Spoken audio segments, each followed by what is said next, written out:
ప్రతిరోజు సువార్త అనే ఆధ్యాత్మిక కార్యక్రమానికి ప్రభు నామంలో మిమ్మల్ని అందరినీ ప్రేమతో ఆహ్వానిస్తున్నాం. సిస్టర్ సుల్తాన్ నవీన్ గారు చెప్తున్న వాక్యము మీ అందరికీ దీవెనకరంగా ఆశీర్వాదకరంగా ఉందని మేము ప్రార్థిస్తున్నాం. మీ యొక్క అభిప్రాయాలు సలహాలు యూట్యూబ్ లింక్ ద్వారా మాకు తెలియపరచగలరు. మీలో ఎవరికైనా ప్రార్థన అవసరం ఉన్నట్లయితే స్క్రీన్పై కనిపిస్తున్న మొబైల్ నెంబర్కి మీరు ఫోన్ చేసినట్లయితే మీ కొరకు మేము ప్రార్థన చేస్తాం. ప్రభు మిమ్మల్ని దీవించుగాక.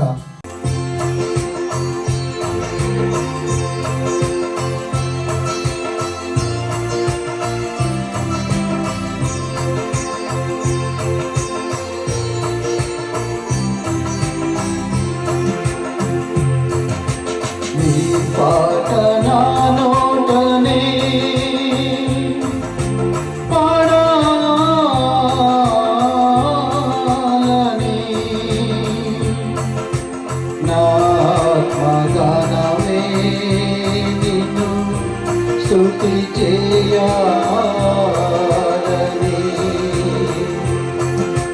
నీ పాట నా నోటనే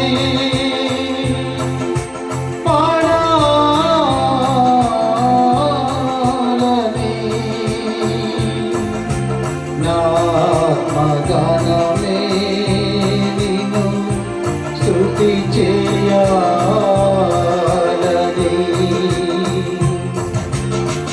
హృదయ సింహాసన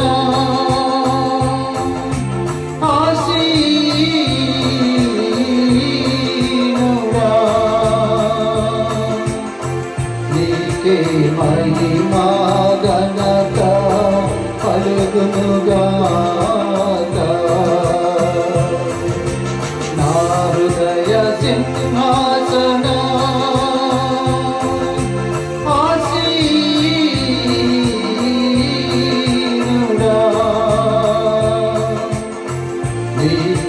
మహిమా ఘనత కలుగుగాక. నీ పాట నా నోటనే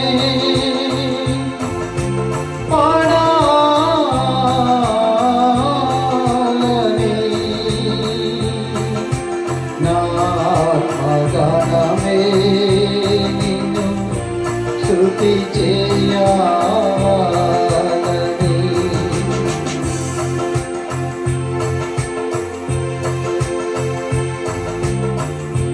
నీ కనుల బాష్పములే అరుణోదయ గర్భమై ఒలికెనా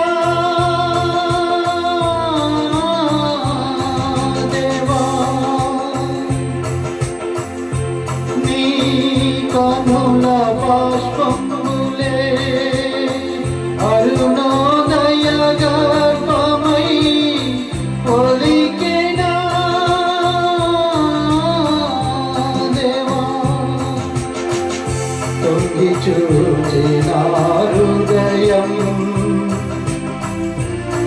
నీలకాంత సుందరుని చూడా.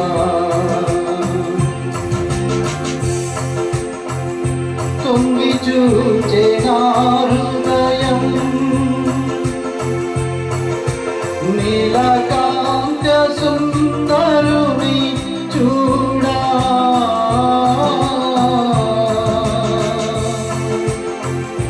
తొంగి చూచిన హృదయం నీలకాంత సుందరుని చూడా.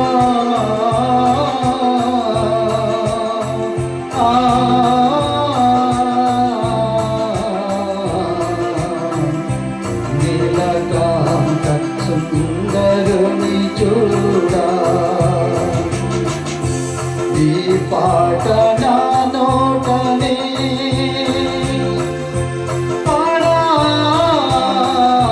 పాడాలని నా ఆత్మగానమే నిన్ను స్తుతి చేయాలని.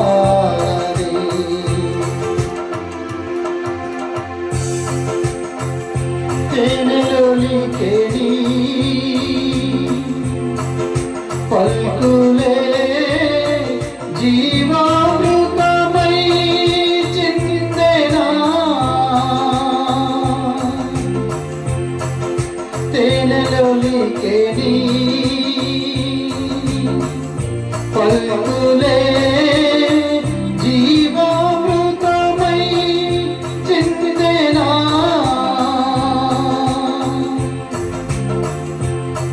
రక్త సింధూరమై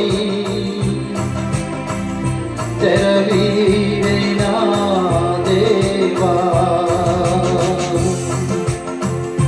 నీ రక్త సింధూరమై తెరవీరైనా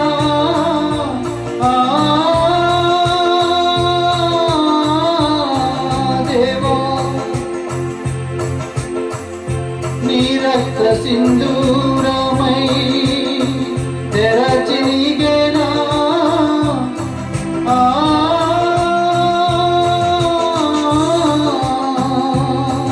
తెరచినిగేనా నా దేవా నీ పాట నా నోటనే పాడాలని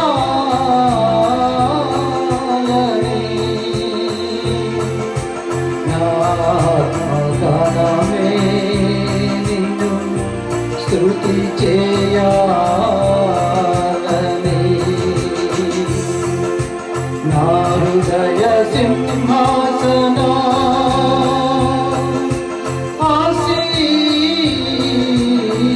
ఆసీనుడా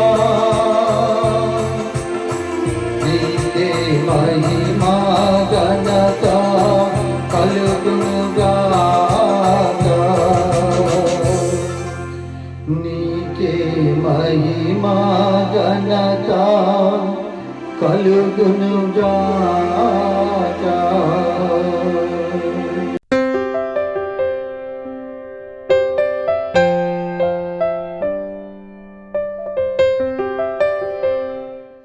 సముద్రమును దాని గర్భం నుండి పొర్లిపారక తలుపుల చేత దాన్ని మూసినవాడెవడు?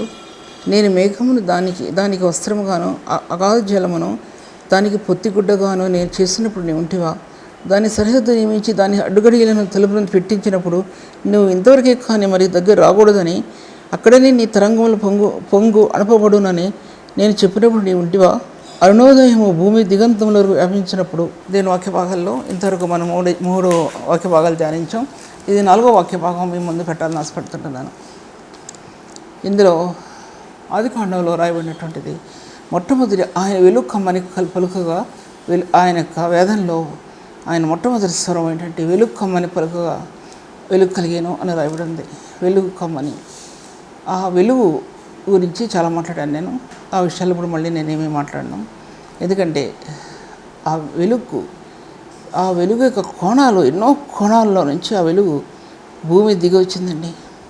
ఇది హెబ్రీ రాసిన పత్రికలో మాట ఉంది. ఏంటంటే హెబ్రీ రాసిన పత్రికలో ఒక మాట అండి, దాంట్లో మనం చూస్తున్న ఏవి కూడా మనం చూడనటువంటి వాటి చేత ఈ ప్రపంచం కట్టబడింది. మనం చూడనటువంటి పదార్థాల చేత ఈ ప్రపంచం కట్టబడింది.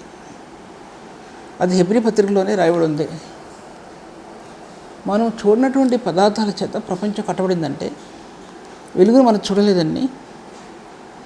వెలుగును చూడలేదు మనం. ఎక్కడి నుంచి వచ్చిందో మనకు తెలియదు. తర్వాత అప్పుడు అగ్నిని మనం చూడలేదు. ఇప్పుడు ఆదిమ కాలంలో ఆదామవ్వలు ఎలా ఉండుంటారోనండి. అసలు వాళ్ళు దీపాలు ఏంటో, ఏ దీపాలు వెలిగించుకున్నారో వాళ్ళు మనకు తెలియజేస్తున్నది. మేఘస్తంభాలు అగ్ని స్తంభాలు వారి మధ్యలో నిలబడ్డాయా, లేదా భూమి ప్రకాశవంతమైనటువంటి గోళంగా నిలబడిందా? భూమి ప్రకాశవంతమైన గోళంగా నిలబడిందా? అసలు ఏది కూడా మనం గుర్తించడానికి మనకు సాధ్యపరచకూడదు. ఆది కాండంలో ఆదామవ్వలు ఎలా ఉన్నారు అనేదానికి వెలుగు యొక్క కోణాలు అంత ఆది కొత్త నిబంధనలో రక్తం యొక్క కోణాలలో విషయం ఎన్నోసార్లు మాట్లాడాను నేను. రక్తం యొక్క కోణాలంటే సిలువలో చిత్రీకరించబడినటువంటిది యేసు యొక్క రక్తం యొక్క మార్గాలు. అసలు ఎటువంటి మార్గాలు ఆయన చిత్రీకరించాడంటే అసలు అంటాడు. ఇదేంటి కొరింథీ రాసిన పత్రిక 2వ అధ్యాయంలో 3వ అధ్యాయంలో ఆయన కృప చొప్పున నేర్పరైన శిల్పకారుని వలె నేను అని చూసుకోండి. తప్పొస్తేమో దాంట్లో ప్రార్థిస్తేనే అనుకుంటా. కృప కానీ, రక్తం కానీ, జ్ఞానం కానీ, తర్వాత ఇప్పుడు మనం చదువుతున్న వెలుగు కానీ, ఇవన్నీ కూడా ఎన్నో వేల లక్షల కోట్ల కోణాలతో చెక్కబడినటువంటి దేవుని యొక్క నిజస్వరూపం అది. వెలుగు కానీ, రక్తం కానీ, మహిమ కానీ, కృప కానీ, దేవుని యొక్క నీతి కానీ, తర్వాత ఇప్పుడు చెప్పాను కొన్ని రెండు అప్పుడే మర్చిపోయాను నేను. అవన్నీ ఎన్నో కోణాలతో చెక్కబడి ఉన్నటువంటి క్రీస్తు యేసు యొక్క నిజస్వరూపం ఉన్నది. అది ఎబ్రీ రాసిన పత్రిక 1వ అధ్యాయంలో దేవుని యొక్క మహిమ యొక్క స్వరూపంలో ఇవన్నీ కూడా దాచిపెట్టబడి ఉన్నాయి. ఇవి నేటి పరిశుద్ధులకు ఇచ్చాడండి ఆయన. ఎందుకంటే క్రీస్తు దేవుని యొక్క మహిమను ప్రకాశింపచేసేటటువంటి ఆ దివ్య స్వరూపాన్ని ఈ కలువరి రక్తం అది ఈ భూమి మీద వెదజల్లబడిందండి. నేటి పరిశుద్ధులు ఎవరో గ్రహిస్తారో వాళ్ళల్లో ఈ కోణాల మధ్య దాచబడి ఉన్నటువంటి పరిచర్య, ఒక విధంగా చెప్పాలంటే ఆయన గుణగణాల మధ్య దాచబడిన పరిచర్య నేటి సంఘానికి అప్పగించాడండి. ఆ సంఘం అనేది అటువంటి జ్ఞానం చేత సంఘం కట్టబడాలండి. నానా విధమైన జ్ఞానం చేత సంఘం కట్టబడాలి. ఇవన్నీ చెప్పలేను కదా ఈ యొక్క హాఫ్ అన్ అవర్ టైంలో. ఇవన్నీ చెప్పడం నాకు సహజపరచబడదు. ఇది పెద్ద టాపిక్గా నేను తీసుకుంటే 4 సార్లు మాట్లాడాలి. తర్వాత ఆ ప్రభుని స్వరం అనేది అటువంటిదండి. ప్రభుని స్వరం అనేది ప్రకటన గ్రంథంలో విస్తార జల ప్రవాహాల ధ్వని వలె ఆయన స్వరం, విస్తార జల ప్రవాహాల ధ్వని వలె. అది కూడా మనం విన్నాం, కొంచెం విన్నాం. విస్తార జల ప్రవాహాల ధ్వని, సముద్ర ఘోష కానీ, ఏదైనా అటువంటి కొండల మధ్యలో నుంచి నీళ్లు భూమి మీదకి వచ్చినప్పుడు ఆ విస్తార జల ప్రవాహాల ధ్వని కానీ మనం విన్నది తక్కువేం చెప్పాలి. కానీ బైబిల్లో చెప్పింది అది కాదు. విస్తార జల ప్రవాహాల ధ్వని మామూలు ధ్వని కాదు అది. బయట అదేంటి దేశాల్లో ఉన్నటువంటి అదేంటి మనం చూస్తాం కదా చాలా, అటువంటి ధ్వనులు కాదు. కానీ అది దేనికి కంపేర్ చేయడానికి కుదరదు. ఇది విస్తార జల ప్రవాహాల ధ్వని వలె ఆయన స్వరం ఉందంటే అటువంటి స్వరం ఆదికాండం వెలుగు కలుగును కాక అని గర్జించిన ఆ స్వరంలో నుంచి ఈ వెలుగు భూమి దిగి వచ్చిందండి. ఎన్ని చెప్పినా సరే ఈ వెలుగులో ఆయన గుణగణాలన్నీ వెలుగు కప్పుకొని, వెలుగు తెరల చేత ఈ గుణగణాలన్నీ కప్పుకొని భూమి తీసుకొచ్చింది అనేది ఒకటైతే, ఆ ఆయన గర్జనలో ఈ వెలుగు ఎన్నో కోణాల మధ్య ఆయన యొక్క స్వరంలో ఈ వెలుగు భూమి మీదకి ప్రకాశించిందనేది మరొకటండి. ఒకసారి చెప్పింది ఒకసారి చెప్పడం నాకు సాధ్యపరచకూడదు. దేవుడు ఇప్పుడు నాకు బయలుపరిచిన సత్యాలు ఇప్పుడు మీతో మాట్లాడుతుంటున్నాను. ఇవన్నీ కూడా రాసుకున్నటువంటివి కావు. ఆ వెలుగు యొక్క స్వరూపం, దేవుని మహిమ యొక్క స్వరూపం అని హెబ్రీ పత్రిక చెబుతుంది. దేవుని యొక్క మహిమ స్వరూపం వీటన్నిటిలో ప్రకాశించిందండి. వెలుగులో ప్రకాశించింది, నీతిలో ప్రకాశించింది, ప్రేమలో ప్రకాశించింది, జ్ఞానంలో ప్రకాశించింది, పరిశుద్ధ స్థానాల్లో ప్రకాశించింది. ఇంకా ఎన్నున్నాయో మొత్తం గమనించుకోండి. వాటన్నిటిలో ఈ కాంతి చెప్పాలంటే ఆ కణాలు ప్రకాశించేయండి. ఆత్మలో దేవుని యొక్క మహిమ యొక్క స్వరూపం అనేది వీటన్నిటిలో ప్రకాశించింది. నువ్వు సాధకం చేస్తావా? చెయ్యి. ఈ యొక్క ప్రేమను సాధకం చేస్తావా? చెయ్యి. లేకపోతే పరిశుద్ధ స్థానాలు అందుకోవటం సాధ్యపరచబడదు. దేవుని యొక్క ప్రేమను సాధకం చేయకుండా, ఆయన యొక్క మార్గాల్లో నడవకుండా ఈ ఆత్మలో మీకు వస్తాయని ఎవరు అనుకుంటారండి? అదొక అమాయకత్వంతో కూడిన బోధ. అది నిండైనటువంటి ఆయన యొక్క హస్తాలు, పరిశుద్ధమైన ఆయన యొక్క హస్తాల్లో దాచబడి ఉన్నటువంటి ఈ యొక్క అలంకరణ, ఆయన గుణగణాలు అనే అలంకరణ నేటి పరిశుద్ధులకు ఇచ్చిన మార్గాలు, ఆ మార్గాల్లో దేవుని యొక్క మహిమ స్వరూపం వెదజల్లబడింది. దేవుని యొక్క మహిమ స్వరూపం తీర్చిదిద్దబడింది. అది ఒక వ్యక్తి యొక్క జీవిత విధానంలో ఆ మహిమ స్వరూపంలో ఒక ఆత్మ రూపాంతరం పొందడానికి ఆ గుణగణాలని ప్రభు మనకిచ్చాడు. రూపాంతర అనుభవం సువార్తలు ఉన్నటువంటి రూపాంతర అనుభవం కాదు. ఈ రూపాంతర అనుభవం ఆయన గుణగణాల్లో ఉన్నటువంటి వెలుగులో, నీతిలో, పరిశుద్ధతలో, జ్ఞానంలో ఎన్ని గుణగణాలు ఉన్నాయి, వాటన్నిటిలో నీ ఆత్మ రూపాంతరపరచబడటం అంటే దానిలో ఉన్న కణజాలాలు నీ ఆత్మకు అందినప్పుడు తిరిగి క్రీస్తు యొక్క మహిమైశ్వర్యంలో నీ ఆత్మ రూపాంతరపరచడం అనేది అంత ప్రధానమైనటువంటి విషయం. మీరు అర్థం చేసుకోకపోయినా సరే ఈ విషయాలు నేను మీతో చెప్పి తీరాల్సిందే. అంతే. వ్యూస్ రాకపోయినా చెప్తాను, ఎవరు గ్రహించకపోయినా చెప్తాను. కొంతమంది 10 మంది గ్రహించుకున్న ధనిలని చెప్తున్నాను, నా చేతులెత్తి 10 మంది గ్రహించుకున్న ధనిలని చెప్తున్నా. ఆ యొక్క వెలుగు యొక్క కోణాల్లో క్రీస్తు యేసు యొక్క మహిమ స్వరూపం నీ ఆత్మలో ప్రతిష్ఠించబడుతుంది అనే విషయం చెప్తున్నా.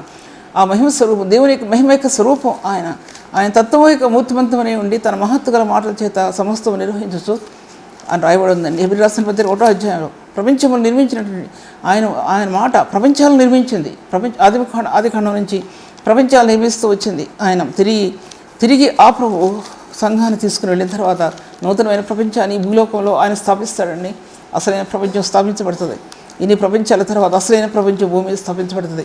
ఆ విషయం గురించి కూడా ఇప్పుడు డీటెయిల్గా మీరు చెప్పడం సాధ్యపరచబడదు. తర్వాత ఆయన వేదన పడినప్పుడు ఈయన మార్గాలు పరలోకం నుండి భూమి తెరబడ్డాయండి. ఆయనకు వెలుగుని ఆయన స్వరం మోసుకొచ్చింది. ఆ స్వరంలో ఆయన వెలుగు ప్రతిధ్వనించిందండి. ఆ వెలుగులో ఆయన యొక్క వాక్కు బయలువెళ్ళిందండి. బైబిల్ యొక్క మొట్టమొదటి వాక్యం అయిపోయిందండి ఆయన వెలుగు. ఆ వెలుగు కమ్మన పొరుగుగా మొదటి వాక్యం అయిందండి బైబిల్ గ్రంథంలో. మొదటి వాక్యంగా బైబిల్ గ్రంథం తెరవబడింది. పరలోకం యొక్క మార్గాల గుండా ఈ వాక్యం భూమి మీద బైబిల్ గ్రంథం మనకు ఓపించబడిందండి. పరిశుద్ధాత్మ దేవుడు ఆ మహిమ స్వరూపాన్ని మనకు ఓపెన్ చేశాడండి. యేసుక్రీస్తు ప్రభు యొక్క రక్తం ద్వారా లేదా ఆయన మాటల ద్వారా ఓపెన్ చేశాడనే విషయాన్ని నేను మీతో మాట్లాడుతుంటున్నాను. తర్వాత వాక్యం బాగా చూసినట్టయితే చీకటి తెరలో విషయం గురించి మాట్లాడాను. చీకటి తెరలో కమ్ముకున్న ప్రపంచం. చీకటి తెరలో కమ్ముకున్న భూప్రపంచం. భూప్రపంచం అంటే అన్ని దేశాల మధ్యలో రౌండప్ చేయబడినటువంటి శూన్యమైనటువంటి లోకం. అది చీకటి తెరల మధ్య కప్పబడింది. చీకటి తెరల మధ్య ఉంది. అది ఇంటి వెలుతురు లేక శూన్యతలో ఉన్నటువంటి దానిలో జలచరాలు బయలుదేరాయి. దానిలో పక్షులు బయలుదేరాయి. దానిలో పక్షులు సంగీత ధ్వనులు బయలుదేరాయి. దానిలో ప్రకాశించే గోళంగా తయారు చేయబడింది. అంతేకాకుండా మానవుడు ఆదాము మన పితరుడు అందరూ నిలబడ్డాడు. మన అవ్వ కూడా అందరూ నిలబడింది. ఆ ప్రపంచం అప్పుడు వెలుగుమయమైన ప్రపంచమేమో మరి నేను చెప్పడానికి సాధ్యపరచదు. ప్రకాశించే ప్రపంచమేమో అది అప్పుడు రాను చీకటి అయిపోయిందో. ఆదాము పాపం చేసినప్పుడు వెళ్ళగొట్టుపోయిన తర్వాత చీకటి అయిపోయిందేమో అది నాకు తెలియదు. విషయం గురించి ఎక్కడ నేను చదవలేదు, వినలేదు. నా ఆత్మకందన ఆ విషయం మీతో మాట్లాడేది నేను. తర్వాత ఆ కోణాలు, వెలుగు కోణాలు ఎన్ని రకాలుగా వెళ్ళినాయంటే భూమి మీద అన్ని రకాలుగా వెళ్ళిపోయినాయండి. భూమి మీద నూతన ప్రపంచం కట్టబడటం, సూర్యచంద్రాదులు కట్టబడటం, ఆకాశ నక్షత్రాలు కట్టబడటం. తర్వాత ఎన్నంటే దానిలో నుంచి ఇంత మహిమాశక్తి ఆటమ్స్ ఎన్ని బయలుదేరి వెళ్ళినాయో ఈ భూమి అంతటిని కూడా నింపబడి ఈ ప్రపంచం అంతటిని కూడా నింపబడి ఎన్ని సైంటిఫికల్గా ఈ భూమిని అభివృద్ధి చేయడానికి దేవుడు ఏ మార్గాలు ఎలా తెరిచాడో తేజవంతమైన మార్గాలు. అది నూతన నిబంధనలో కూడా యేసుక్రీస్తు ప్రభు వెలుగైనటువంటి యేసుక్రీస్తు ప్రభుని తన కుమారుడిని యేసుక్రీస్తు ప్రభుని వ్యక్తపరుస్తూ ఉన్నటువంటి ఆ వెలుగు కణాలు ఆయన నూతన ప్రపంచాన్ని స్థాపించడం మాత్రమే కాక నూతన ప్రపంచంలో సంఘాన్ని స్థాపించడానికి ఆయన కార్నర్ స్టోన్గా నిలబడ్డాడనే విషయాన్ని ముందు భాగంలో చెప్పాను. ఆయన మూలరాయి అన్నాడు ప్రభు. మూలరాయి సంఘము ఆయనలో చోటు చేసుకుంది. సంఘం ఆ మూలరాతిలో సంఘం చోటు చేసుకుంది. ఇది ప్రేమానుబంధం, ప్రేమకు ప్రతిరూపం, ప్రేమానుబంధం, ప్రేమకు ప్రతిరూపం, ప్రేమ యొక్క బిందువు, ప్రేమ యొక్క ఆ మార్గాలు, ప్రేమ యొక్క స్థానాలు ఒక పరిశుద్ధుని హృదయానికి అర్థం అవ్వదు, కానీ మరెవరికి అర్థం కాదు. పరిశుద్ధుని కాని హృదయానికి అర్థం కాదు. ఎంత పరిశుద్ధంగా హృదయాన్ని ప్రభు దగ్గర పెట్టుకుంటావో అటువంటి పరిశుద్ధునికి ఈ స్థానాలు లభ్యమవుతాయి, కానీ మరెవరికి కూడా లభ్యం కావని విషయాన్ని నేను మీతో మాట్లాడుతుంటున్నాను. తర్వాత ఆ వెలుగు చీకటి కోణాల మధ్య వెలుగు ప్రకాశించిందంటే చీకటి హతమైపోయిందండి.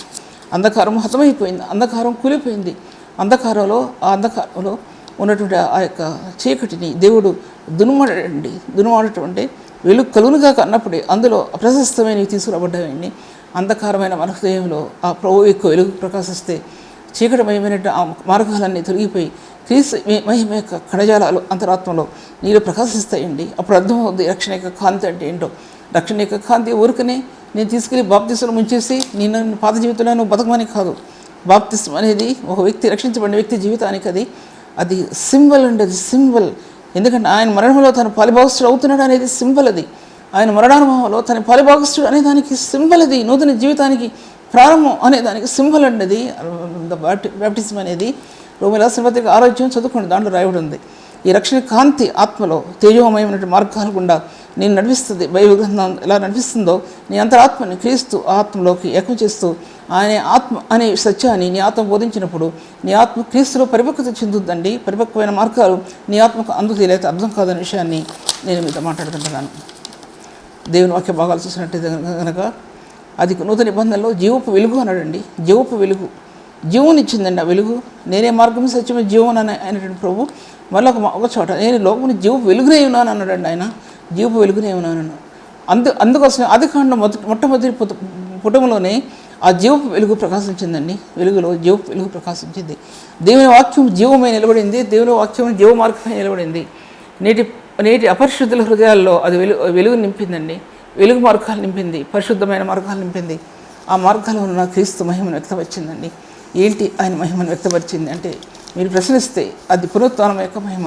క్రీస్తు మరణంలో ప్రవేశించిన మానవ తప్పితే ఎవరికి అర్థం కాదు. క్రీస్తు మరణాన్ని చీల్చుకుని ఒక వ్యక్తి ఆ మరణంలో ఆ తెరను తప్పించుకొని క్రీస్తు రక్తం ద్వారా ఆత్మలో ఆ పరిశుద్ధ స్థానంలో వచ్చిన వ్యక్తికి ఈ మహిమ యొక్క మార్గాలు అర్థమవుతాయి ఏంటి అర్థం కాదు. 2 కొరింథీయుల రాసిన పత్రిక 2వ అధ్యాయం లాగా భాగంలో ప్రభు ఆత్మ ఎక్కడ ఉండనో అక్కడ స్వతంత్రం ఉండను. మీరందరూ ముసుగులేని ముఖంతో మీ ముఖాల మీద ముసుగు, చీకటనే ముసుగు, మీ అంతరంగంలో చీకటనే ముసుగు, ఆ ముసుగు తొలగించబడుతుందండి క్రీస్తు రక్తంలో. ఆ తొలగించబడితేనే ఆ ముసుగు తొలగించబడితేనే ఆ మహిమ యొక్క ప్రభావం అనేది ఆత్మకు అర్థం అవుతుందండి. మనమందరం ముసుగులేని ముఖంతో క్రీస్తు మహిమను అద్దములాగా ప్రతిఫలింపు చేయొచ్చు. అప్పుడు క్రీస్తునందు అనుగ్రహించిన పరిచర్య ఇక్కడక్కడ వినే పరిచర్య కాదండి, ఇక్కడక్కడ వినే వాక్యం కాదండి. ఆ మహిమలో ప్రభావంతో నీ ఆత్మకి ముద్రించిన పరిశుద్ధాత్మ దేవుడు ముద్రించిన ఆ ముద్ర మహిమతో ముద్రిస్తాడండి. మహిమతో అప్పుడు పరిచర్య అనేది మహిమ కలిగిన పరిచర్య నీ అంతరాత్మలో నుంచి బయటికి తీసుకురాబడతాను, లేకపోతే తీసుకురాబడదు. అది ఎవరికి తెలియదు. ఇప్పుడు ఈ మాటే లేదు, మహిమ కలిగిన పరిచర్య అనే మాట ఎక్కడ వినలేదు. ఇంతవరకు నేను వినలేదండి, ఎక్కడ కూడా వినలేదు. మహిమ కలిగిన పరిచర్య, పరిశుద్ధులకి ఇచ్చే మహిమ కలిగిన పరిచర్య, నిర్గమకాండలో మోషేకి ఇచ్చినటువంటి ఆ మహిమ కలిగిన పరిచర్య అదొకటైతే, ఆ మహిమ కలిగిన పరిచర్యను అందుకున్నవారు వాళ్ళు ఎంతోమంది అసలు దాన్ని దేశానికి కాదు పరిశుద్ధులకు అందించలేకపోయారు ఆ మహిమ కలిగిన పరిచర్యను. ఇది క్రీస్తు నీతితో ముద్రించబడిన ఇది మహిమ కలిగిన పరిచర్య. హెబ్రీ రాసిన పత్రికలో రాయబడి ఉంది. క్రీస్తు నీతితో ముద్రించబడిన ఈ పరిచర్య అది మహిమ కలిగిన పరిచర్య. ఈ మహిమ కలిగిన పరిచర్య అద్దంలాగా 3వ అధ్యాయంలో 2వ అధ్యాయంలో ఉన్న హెబ్రీ పత్రికలో 2వ కొరింథీయుల రాసిన పత్రికలో 2వ అధ్యాయం కానీ 3వ అధ్యాయం కానీ దాంట్లో ఈ మహిమ కలిగిన పరిచర్య అద్దం వలె క్రీస్తు మహిమను ప్రతిఫలింపజేసే పరిచర్య అన్నాడు. దాంట్లో అబ్బా ఎంత చక్కటి మాట అండి. అది క్రీస్తు మహిమను అద్దంలాగా ప్రకాశింపజేసేది ఈ పరిచర్య ప్రభువుని ఆత్మకిస్తాడండి. అప్పటి వరకు పరిచర్య గణపరచబడటం సాధ్యపరచబడదు. ఈ లోకంలో ఎన్నో మాటలకి ఈ లోకంలో జన్లు పరుగులెడతారు, కానీ ఉన్నతమైన స్థానంలో ఇవ్వబడే పరిచర్యలోనికి వారి ఆత్మ వెళ్ళటానికి మాత్రం వాళ్ళు ఒప్పుకోరండి. ఆ పరిచర్య వారు వినరు కూడా, జ్ఞాపకం చేసుకోండి. అటువంటి జీవగ్రంథంలో ఈ మహిమ కలిగిన పరిచర్య చోటు చేసుకుందండి. ఆ విషయం మీతో మాట్లాడుతుంటున్నా. తర్వాత మొట్టమొదట మాటలోనే ఆదికాండం మొట్టమొదటి మాటలోనే దేవుని స్వరం ప్రతిధ్వనించినట్టు చూడగలం. భూదిగంతాల వరకు బయలు వెళ్ళింది ఆయన యొక్క ప్రకటనలో. అంటే ప్రకటన నిర్గమకాండంలో ఆదికాండంలో కూడా ఆ యొక్క ప్రకటన భూదిగంతాల వరకు ప్రపంచమంతా కూడా బయలు వెళ్ళిందండి. ఆ మాట ఒక్క మాట యేసు ప్రభు ఆయన దేవాదేవుడైన దేవుడు ఆయన పలికిన మాట, ఆ మాట ప్రపంచమంతా కూడా వెదజల్లబడిందండి, ప్రతిధ్వనించింది ప్రపంచమంతా కూడా. ఒక నూతనత్వాన్ని పొందుకోవడం మనం చూడగలం దాంట్లో కూడా. తర్వాత ఈ వాక్య భాగాలు చూసినట్లయితే ఇంకా ముందుకెళ్తే కనుక వాక్య భాగాల్లో అసలు ఆ తర్వాత మానవ జీవితానికి మనుగడ ఎలా ప్రారంభమైందో అసలు బైబిల్ గ్రంథం ఎలా ప్రారంభమైందో, ఎలా తెరవబడిందో అది అర్థమవుద్దండి. మానవ జీవితానికి మనుగడ అంటే మానవ జీవితం జీవించడానికి అసలు మనుగడ అంటే దానికి ఇంకో మాట లేదు. ఎలా ప్రారంభమని అయిందండి ఒక బైబిల్ గ్రంథంలో తప్ప ఇక మరెక్కడ కూడా కనపడదండి. దాంట్లో సృష్టి యొక్క క్రమం కానీ, మానవుని యొక్క క్రమం కానీ, ఆది మానవుడు ఎలా పుట్టాడనే మాట కానీ, ఆదిలో దేవుని వాక్యం ఎలా ప్రబలమై వ్యాపించిందనే కానీ, దేవుని స్వరం భూమి మీదకి ఎలా దిగి వచ్చిందనే కానీ ఒక బైబిల్ గ్రంథం ఇప్పి చూపిస్తుంది తప్ప మరే గ్రంథం కూడా ఇది ఇప్పి చూపించలేదండి. నాకు తెలియదు కూడా, ఇప్పి చూపించలేదు, నేను వినలేదు కూడా. అంత తేటగా ఒక మానవుడు గ్రహించగలిగే తేటగా కోతిలో నుంచి మనిషి పుట్టాడంటే నమ్ముతాడు, కానీ దేవుడు మానవుని సృజించాడంటే మానవుడు నమ్మడండి. కోతి బుద్ధి ఆత్మ సంబంధమైన వ్యక్తి, ఆత్మ సంబంధమైనటువంటి బుద్ధి, ఈ రెండింటికి కంపారిజన్ లేదు. ఎప్పుడు చూసిన వక్ర బుద్ధి, కోతి బుద్ధి. ఈ లోకానంతటి నమ్ముద్ది తిరుగుద్ది, గింతలేసుకుంటూ తిరుగుద్దండి. కానీ ఆత్మ సంబంధమైన వాడు వివేచిస్తాడండి. తాళును వివేచించను ఆ ఆత్మ సంబంధమైన వ్యక్తి అన్నిటినీ ఏమి నమ్మడతను వివేచిస్తాడు ప్రతి విషయంలో. ఇది దేవుని సంబంధమైందా కాదా అనేది తన ఆత్మకి అది బయలుపరచబడుతుంది అన్నది, లేకపోతే చాలా కష్టతరమైన విషయం. ఇంకా దేవుని వాక్య భాగాలు చూస్తే కనుక ఇంకా ఈ గ్రంథం బైబిల్ గ్రంథం అనేది ఎటువంటి ప్రారంభమైందండి. బైబిల్ గ్రంథం ఆది మానవునితో ప్రారంభమైంది. దానికి ముందుగా దేవుని స్వరంతో ప్రారంభమైంది, ఆది మానవునితో ప్రారంభమైంది, ఆదామవులతో ప్రారంభమైంది. క్రీస్తు యేసు యొక్క రక్తం యొక్క కణజాలాలతో ప్రారంభమైంది, దేవుని స్వరంతో ప్రారంభమైంది. ఆదాము యొక్క ప్రేమ క్రీస్తు సంఘానికి ఉన్న ప్రేమని విప్పి చూపిస్తూ బయలుదేరింది. ఆయన అదేంటి ఆదాముని గాయపరిచి ఏ విధంగా ఎముకను తీశాడో అలాగే క్రీస్తు ఆయన గాయపరచబడి సిలువలో మరణించబడి ఆయన సిలువ వేయబడి దానిలో సంఘాన్ని తీశాడండి. తన ప్రేయస్సుని అక్కడ తీశాడండి. అందుకే సంఘానికి క్రీస్తుకు ఉన్నటువంటి ప్రేమ యొక్క బంధం, ఆకర్షణ అది. ఎంతమంది కొట్టినా సరే, ఎంతోమంది తల్లిదండ్రులు హింసించినా సరే, భర్త హింసించినా సరే, ఆ వ్యక్తి ప్రభువుని ఎందుకు విడిచిపెట్టారంటే రహస్యం అది. ఆ రహస్యం అదండి. ఆ ప్రేమ అటువంటిది. నువ్వెంత బయటికి ఎలా కనపడినా అంతరంగంలో నీ ప్రేమ, నీవు పడుకునే టైంలో నీవు దేవుని సన్నిధిలో నీ ఆత్మ అంగలార్చే విధానంలో ఎలా ఉంటావు అనేది అది నీకు దేవుడికి తెలిస్తే ఎవరికి కూడా తెలియదు. అది వాళ్ళిద్దరూ తప్పితే ఎవరికి కూడా తెలియదు. నీ క్రియల చొప్పున, నీ అంతరంగ క్రియల చొప్పున ఆయన నీకు ప్రతిఫలం ఇస్తాడు ప్రభు. నువ్వు చేసే ప్రార్థన బట్టి, నీ అంతరంగంలో ఉన్న క్షోభను బట్టి ఆయన నీకు ప్రతిఫలం ఇస్తాడు దేవుడు. ఆయన ప్రతిఫలం ఇచ్చే దేవుడు. అందుకోసం మహిమ నుండి అధిక మహిమలోనికి మార్చబడేటువంటి పరిచర్య. ఎటువంటి పరిచర్యను ప్రభు ఇచ్చాడండి? పాత నిబంధనలో మహిమలైన పరిచర్య, సినాయి కొండ మీద నుంచి నూతన నిబంధనలో కలవరిలో దాచిపెట్టబడినటువంటి ఆ మహిమలైన పరిచర్య, అది పునరుత్థాన మహిమల ద్వారా, ఆయన రక్తపు నిబంధనలో నుంచి పునరుత్థానం యొక్క మహిమ ద్వారా మహిమలైన పరిచర్యను ప్రభు ఇచ్చాడండి. అప్పుడు కంటికి కన్ను పంటికి పన్ను అని చెప్పినటువంటి ఆ పరిచర్య, నూతన నిబంధనలో క్షమాభిక్షణ ఇచ్చినటువంటి ఆ పరిచర్య, క్షమాపణ అనుగ్రహించిన ఆ పరిచర్య, కృపతో కూడిన ఆ పరిచర్య, కృప నుంచి అధికమైన కృపలోనికి మార్చబడిన ఆ పరిచర్య, దేవుడు తన సంఘానికి నూతనత్వాన్ని, నూతనమైన మార్గాలు తెరిచాడండి, పరిశుద్ధమైన మార్గాలు తెరిచాడనే విషయాన్ని నేను మీతో మాట్లాడుతుంటున్నాను. అందుకోసమే కృప ఆకాశం కంటే ఎత్తైందంటే ఆకాశం నుండి దిగి వచ్చిందండి. వెలుగు స్తంభం ఆకాశం నుండి దిగి వచ్చింది. కృపతో కూడిన ఆ స్తంభం ఆకాశం నుండి దిగి వచ్చింది. వెలుగు స్తంభం ఆకాశం నుండి భూమి మీదకి వచ్చిందండి.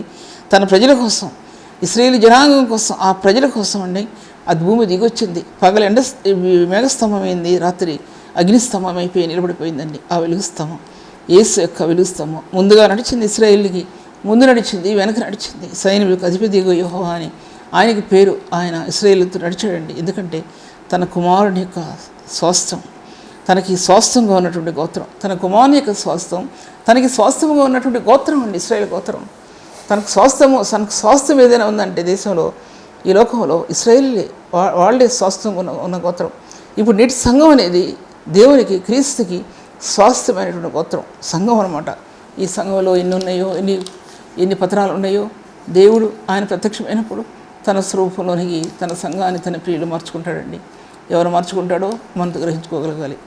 తర్వాత ఇక ఆ కృప అనేది ధ్వజస్తంభం అండి. ఒక ధ్వజస్తంభం, ఏ ధ్వజస్తంభం అయితే ఆకాశం నుండి దిగి వచ్చిందో అదే ధ్వజస్తంభం కల్వరి బలిపీఠానికి బలమైన స్తంభంగా నిలబడిందండి. ఒక పక్క కృపగా నిలబడింది, ఒక పక్క వెలుగు స్తంభంగా నిలబడింది, ఒక పక్క నీతి స్తంభంగా నిలబడింది. అలాగా మార్గాలు తెరుచుకుంటూ వచ్చిందండి. అత్యధికమైన మార్గాలు సిలువలో బలంగా సపోర్ట్ ఇస్తూ ఈ స్తంభాలు నిలబడ్డాయని, అది దేవుని యొక్క, క్రీస్తు యేసు యొక్క ఆ గుణాలని వ్యక్తపరుస్తూ నేటి సంఘానికి ప్రభు ఇచ్చాడనే విషయాన్ని కూడా నేను మీకు జ్ఞాపకం చేస్తుంటున్నాను. తర్వాత అదేంటి ఇంకా ముందుకు వెళ్ళినట్టయితే చెప్పలేనేమో. ఇంకా ఆ అపారమైన శక్తి ఎఫెసీ సంఘంలో రాస్తూ మహిమాస్తంభంగా నిలబడిందండి. ఈ మహిమాస్తంభం పాత నిబంధనలో నిలబడింది, నూతన నిబంధనలో నిలబడింది. మహిమాస్తంభం పాత నిబంధనలో ప్రకాశించింది, నూతన నిబంధనలో ప్రకాశించింది. పాత నిబంధనలో కృపామహిమగా నిలబడింది, నూతన నిబంధనలో కృపామహిమగా నిలబడింది. ధ్వజస్తంభాలు, 2 ధ్వజస్తంభాలు పాత నిబంధనని, కొత్త నిబంధనని ఆనుకొని నిలబడిన ఈ ధ్వజస్తంభాలు ఈ క్రీస్తు యొక్క మహిమను వ్యక్తపరిచాయి. మహిమ నుండి అధిక మహిమలోనికి ఈ మహిమను తీసుకుని వెళ్ళండి. ఆ స్తంభం, కృపామహిమ అనే స్తంభం క్రీస్తు మహిమను వ్యక్తపరుస్తూ అత్యధికమైన స్థానాల్లోనికి తీసుకుని వెళ్ళే విషయాన్ని నేను మీతో మాట్లాడుతుంటున్నాను. అందుకోసం ఎఫెసీ 1వ అధ్యాయంలో ఆ కృపామహిమకు కీర్తి కలిగినట్లు, ఆ కృపామహిమ ఆది కాండం నుంచి ప్రకాశించిందండి. అది లేని చాప్టర్ లేదు, అది లేని పుస్తకం లేదు. కృపామహిమ, ఆ కృప యేసుక్రీస్తు ప్రభు ద్వారా భూమి మీదకి దిగి వచ్చి అల్లాడింది మానవ జీవితం కోసం. ఆది కాండంలో అల్లాడిన ప్రభు ఆ కృప మానవ జీవితం కోసం అల్లాడిందండి, అల్లాడింది. ఆ ప్రేమ అంతగా అల్లాడింది. ఆది కాండంలో నీళ్ళల్లో జలం వచ్చి అల్లాడిన ప్రభు నూతన నిబంధనలో ఆ కృప మానవ జీవితం కోసం ఎంతో అల్లాడి వేదన పడిందండి ఆ కృప. అటువంటి కృపను దేవుడు మన పరిశుద్ధులకు ఇచ్చి ఉన్నతమైన స్థానాలు, స్వాస్థాలు, ఐశ్వర్యాలు ప్రభు ఆ కృప ద్వారా పొందుకోవటానికి మనల్ని మన పట్ల ఎంత దయ చూపించాడండి ఆ విషయాన్ని నేను మీతో మాట్లాడుకుంటున్నాను. తర్వాత వాక్య భాగంలోకి ముందుకెళ్తే కనుక ఆ స్తంభాలు అప్పుడు అన్నాడు ఏబుతో, ఏబు నువ్వు ఎక్కడున్నావు? నేను భూమికి పునాది వేసినప్పుడు. ఏబు నువ్వు ఎక్కడున్నావు? భూమికి పునాది వేసినప్పుడు. అయ్యో, నా కుమారుని యొక్క రక్తంతో నేను ఈ భూమికి పునాది వేస్తానే. నేను ఆది కాండంలో మొట్టమొదటి దాంట్లోనే ఆయన పునాదులలో ఆయన యొక్క కన్నీరు పారింది. ఆయన పునాదుల్లో ఆయన యొక్క వెలుగు ప్రకాశించింది. ఆయన భూమి యొక్క పునాదులు ఆయన కన్నీటితో కట్టబడ్డాయి. భూమి యొక్క పునాదులు ఆయన రక్తంతో కట్టబడ్డాయి. జ్ఞాపకం చేసుకోండి. ఆ గోళం తర్వాత ఎంత అపవిత్రతతో నింపడిందో దానిలో సంఘాన్ని ప్రత్యేకపరిచాడు దేవుడు అన్నమాట అర్థం. మాత్రమే శక్తితో చేత భూమి కట్టబడింది, మహిమాశక్తి చేత కట్టబడింది, అద్వితీయమైన శక్తి చేత కట్టబడింది. దాని పాదులన్నీ అంటే దాని స్తంభాలన్నీ వాటి వశమై ఉన్నాయి. దాంతో భూమి కట్టబడిందండి. తర్వాత భూమి దుష్టుల చేతికి అప్పగించబడిందని యోబు గ్రంథంలోనే ఉంది. దుష్టుల చేతికి అప్పగించబడింది భూమి. నేను చెప్పడానికి రెండో మాట లేదు దానికి. దుష్టులు ఎలుబడి చేస్తున్నారు ఒక్కొక్క దేశాన్ని కొంతమంది నీతి న్యాయాలు కనబడక, యథార్థత కనబడకుండా, పరిశుద్ధత కనబడకుండా, పవిత్రత లేకుండా ఈ భూ జనాంగాలు అందరూ కూడా ఏకమైపోయి అవి ఎలుబడి చేస్తున్నాయండి ఈ లోకంలో. ఇటువంటి ఉన్నతమైన స్థానాలు ప్రభు మనకి ఇచ్చినందుకు ఇక ఏబుతో మాట్లాడిన ప్రభు మనతోనే మాట్లాడుతున్నాం. కింద వాక్య భాగాలు కూడా చాలా ఉన్నాయి, కానీ ఇంకా నేను పూర్తి చేయలేను. దాంట్లో తర్వాత సముద్రాన్ని అలల్ని పైకి రాకుండా తలుపుల చేత దాన్ని మూసివేశాడు ప్రభు. సముద్రపు అలల యొక్క ఘోష వినపడకుండా ఆ యొక్క తలుపులు మూసివేసినప్పుడు నువ్వు ఉన్నావా? అక్కడ ఆ తలుపులని దాన్ని మూసిన వాడేవాడు. నేను మేఘమును దానికి వస్త్రముగాను, గాఢాంధకారము దానికి పొత్తిగుడ్డగాను నేను చేసినప్పుడు నువ్వు ఉంటివా? దానికి సరిహద్దు నియమించి దానికి అడ్డగడియలను తలుపులను పెట్టించినప్పుడు నువ్వు ఇంతవరకే కానీ మరి దగ్గర రాకూడదని అక్కడనే నీ తరంగములకు పొంగు అణపబడిననియు నేను చెప్పినప్పుడు నువ్వు వింటివా? ఎన్ని విషయాలు దాంట్లో రాబడి ఉన్నాయి. ఎందుకంటే ఇక దేవుని యొక్క జ్ఞానాన్ని మనం గ్రహించడం కానీ పరిశోధించడం కానీ మనకు సాధ్యపరచబడదు. ప్రభు ఈ వాక్యాన్ని దీవించగా. తండ్రి వందనములు ప్రభు, దయాళుడానికి స్తోత్రాలు. చెప్పసఖ్యం కానీ నీ కవరం కొరకు వందనములు. నేను గ్రహించలేని గూఢమైన సత్యములను బయలుపరిచినందుకు నీ వందనములు ప్రభు. మహిమగల నీ సింహాసం నుండి ప్రభు నీ మహిమను ఆపాదింపజేస్తున్నందుకు వందనములు. నీ కలవరి రక్తదారిలో నీ మహిమ ప్రభావం నేను కనుగొనడానికి నా కొరకు వేదన పడ్డావు ప్రభు. నువ్వు దేవా, నేను ఎంత శ్రమ పడుతున్నానని నేను తలంచినా నా కోసం ఎంత వేదన పడ్డావో ప్రభు. ఇటువంటి విషయాలు వాక్య భాగాలు అందించడం కోసం ఈ శ్రమంతట్లో నీ కృపాధారులు ఆత్మలో నిలబడ్డాయి తండ్రి. నీ విలువైన వాక్యాన్ని ప్రకటించడానికి నాకు యోగ్యత లేదు ప్రభు. అపాత్రాలైన నాపై నువ్వు ఎన్నదగిన నీ ప్రేమ కొరకు నీకు వందనము చెల్లిస్తూ వీళ్ళందరినీ ఆశీర్వదించమని ప్రభు. ఎంతవరకు ఆశీర్వదిస్తావో ఈ పరిచర్యని ఎంతవరకు ఆశీర్వదించు. అది నా చేతిలో లేదు తండ్రి, నా చేతిలో లేదు, అది నీ చేతుల్లో ఉంది. విరిచి పజ్జిపెట్టబడిన 5 చేపలు ప్రభా, 5 రొట్టె ముక్కలు లేక 5 రొట్టెల్లో 2 చేపలు ప్రభా నీ చేతిలో విస్తారంగా ఫలించింది. విస్తారంగా అనేక మంది తిన్నారు ప్రభా. ఈ చిన్న పరిచర్య నీ దృష్టిలో యథార్థమైందిగా, నిర్దోషమైందిగా ప్రభు నువ్వు చేసుకోమని ఆశీర్వదించమని యేసు నామములో స్తుతించి వేడుకుంటున్నాను తండ్రి. ఆమేన్. ఇంతవరకు సిస్టర్ సుల్తాన్ నబీ గారి వాక్యాన్ని ఆత్మలో ఆనందించి దేవుని మేలు పొందాలని నమ్మి దేవుని స్తుతిస్తున్నాం. మీ యొక్క అభిప్రాయాలు కామెంట్స్ ద్వారా మాకు తెలియపరచండి. Please like, comment, share and subscribe. God bless you all.